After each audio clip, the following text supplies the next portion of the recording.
Supreme court से एक और खबर भाषा पर है, जिसमें सांस्कृतिक टिप्पणी है, सभ्यता वाला संचार है और गंगा जमुनी तहजीब वाला विचार है।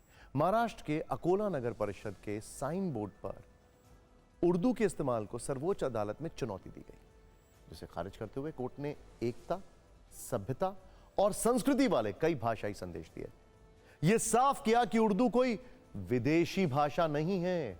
सुप्रीम कोर्ट ने कहा कि हमें अपनी अवधारणाएं स्पष्ट कर लेनी चाहिए। भाषा धर्म नहीं होती, भाषा किसी धर्म का प्रतिनिधित्व नहीं करती, भाषा किसी समुदाय, क्षेत्र या लोगों की होती है, ना कि किसी धर्म की भाषा संस्कृति होती है। भाषा किसी समुदाय और उसकी सभ्यता की यात्रा को मापने की कसौटी है। उर्दू भाषा गंगा जमुनी तहजीब या हिंदुस्तानी तहजीब की सबसे बेहतरीन मिसाल है।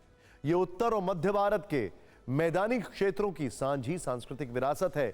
सुप्रीम कोर्ट ने कहा कि इस मामले में नगर पालिका परिषद सिर्फ एक प्रभावी संवाद स्थापित करना चाहती थी, देश की विविधता का सम्मान करना चाहिए। भारत में 100 से अधिक प्रमुख भाषाएं बोली जाती हैं। इसके अलावा सैकड़ों बोलियां या मातृभाषाएं भी हैं। 2011 की जनगणना के अनुसार भारत में 122 प्रमुख भाषाएं थीं, 22 अनुसूचित भाषाएं भी शामिल थीं और कुल 234 मातृभाषाएं थीं। उस समय उर्दू भारत की छठी सबसे ज्यादा बोली जाने वाली अनुसूचित भाषा थी। संविधान की 8वीं अनुसूची में 22 भारतीय भाषाओं का उल्लेख है, जिसमें मराठी और उर्दू दोनों शामिल हैं। अंग्रेजी 8वीं अनुसूची में शामिल नहीं है, क्योंकि यह भारतीय भाषा नहीं है। भाषाई विविधता के साथ भारत दुनिया का बहुभाषी देश है। ऐसे देश में संवाद और उपयोग के लिए कौन सी भाषा होनी चाहिए और राष्ट्रभाषा क्या हो, यह संविधान सभा की बहस में एक कठिन प्रश्न था। हमें यह समझना होगा कि भाषा केवल एक माध्यम नहीं, बल्कि एक संस्कृति की प्रतिनिधि भी होती है। सुप्रीम कोर्ट ने यह भी कहा कि उर्दू के प्रति पूर्वाग्रह इस गलतफहमी से आता है कि उर्दू भारत की भाषा नहीं है, लेकिन यह धारणा गलत है। उर्दू भी मराठी और हिंदी की तरह एक इंडो आर्यन भाषा है। यह इसी देश में जन्मी है। उर्दू भारत में इसलिए विकसित हुई क्योंकि अलग अलग सांस्कृतिक पृष्ठभूमि वाले लोगों को आपस में संवाद करना था। सदियों में ये परिष्कृत होती गई और कई प्रसिद्ध कवियों की पसंदीदा भाषा बन गई। सुप्रीम कोर्ट ने यह भी कहा कि हमें अपनी धारणाओं या शायद पूर्वाग्रहों को साहस और सत्यनिष्ठा से उस सच्चाई के आधार पर परखना होगा जो हमारे राष्ट्र की विशाल विविधता है। हमारी ताकत हमारी कमजोरी नहीं हो सकती। काव्य संदेश देते हुए सुप्रीम कोर्ट ने कहा कि अगर उर्दू खुद बोल पाती तो वो कहती, उर्दू है मेरा नाम, मैं खुसरो की पहेली। क्यों मुझको बनाते हो तअस्सुब का निशाना। मैंने तो कभी खुद को मुसलमान नहीं माना, देखा था कभी मैंने भी खुशियों का जमाना। अपने ही वतन में हूं मगर आज अकेली, उर्दू है मेरा नाम, मैं खुसरो की पहेली। सुप्रीम कोर्ट की टिप्पणी पर नेता और मौलाना क्या कह रहे हैं, अब ये भी सुनिए।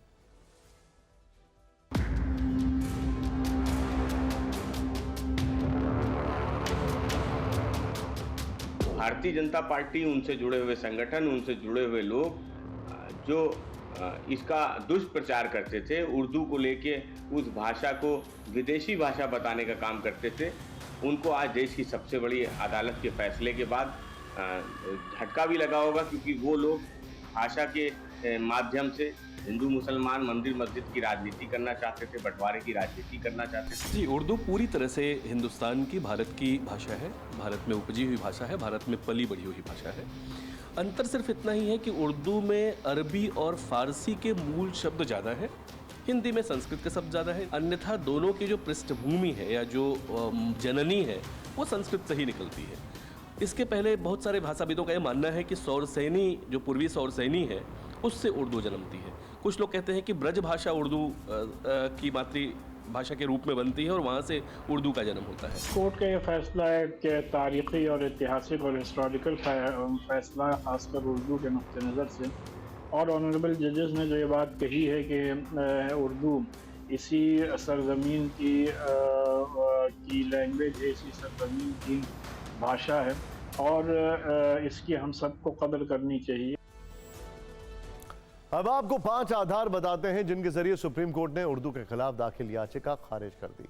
सुप्रीम कोर्ट ने कहा कि महाराष्ट्र स्थानीय प्राधिकरण अधिनियम 2022 के तहत नगर परिषद की भाषा मराठी निर्धारित की गई है, परंतु यह अधिनियम अन्य भाषाओं जैसे उर्दू के उपयोग पर पूर्ण प्रतिबंध नहीं लगाता। उच्च न्यायालय और सर्वोच्च न्यायालय दोनों ने यह माना कि नगर परिषद की इमारत के साइन बोर्ड पर उर्दू भाषा में नाम लिखना 2022 के अधिनियम का उल्लंघन नहीं है। संविधान की 8वीं अनुसूची में मराठी और उर्दू दोनों भाषाओं को मान्यता प्राप्त है, जिससे दोनों भाषाओं की संवैधानिक स्थिति समान मानी जाती है। अनुच्छेद 345 के अनुसार राज्य विधानमंडल को यह अधिकार है कि वो हिंदी या राज्य में प्रचलित अन्य भाषाओं को सरकारी कार्यों के लिए अपनाए। उत्तर प्रदेश में 1989 में उर्दू को दूसरी सरकारी भाषाओं के रूप में मान्यता दी गई थी, जिसे संविधान पीठ ने वैध ठहराया।